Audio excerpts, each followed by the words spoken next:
नाशिक शहरातील तपोवन टाकळी रोडवर असलेल्या जेजुरकर मळ्यामध्ये सोमवारी रात्री 10:30च्या सुमारास बिबट्याचा संचार आढळून आला आहे.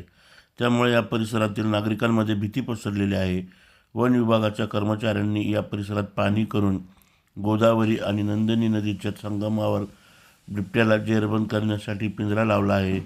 शहरातील बिबट्याचा अद्याप तपास लागला नसताना आता पुन्हा जेजुरकर मळ्यातील जयशंकर लॉन्स परिसरात बिबट्याचा वावर CCTV कॅमेऱ्यात कैद झाला आहे. सोमवारी रात्री लॉन्स परिसरात शांतता झाल्यानंतर बिबट्या या ठिकाणी लपतछपत संचार करत असल्याचं दिसून आलं आहे. बिबट्या पुढे गेल्यानंतर काही सेकंदात एक दुचाकीस्वाराने त्या ठिकाणी दुचाकी लावली. नशीब बलवंतर असल्याने संबंधित दुचाकीस्वार काही सेकंद उशिरा आला, अन्यथा त्याच्यावर बिबट्याने हल्ला केला असता. वन विभागाने घटनास्थळी धाव घेत रात्री बिबट्याचा शोध घेतला. कर्मचाऱ्यांनी परिसरातील नागरिकांना खबरदारी घेण्याच्या सूचना दिलेल्या आहेत. दरम्यान मोठ्या प्रमाणात नाशिक शहरामध्ये हिंस्र प्राण्यांचा वावर सध्या वाढू लागलेला आहे.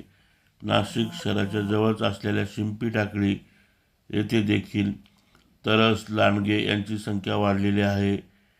कालच गडाख नावाच्या शेतकऱ्याच्या शेतामध्ये देखील 2 तरस दिसून आलेले आहे व एक लांडगा देखील दिसून आलेला आहे. दरम्यान हिंस्र प्राण्यांमुळे नागरिकांना नाशिक शहरामध्ये बाहेर फिरण्याची आता भीती वाटू लागलेली आहे.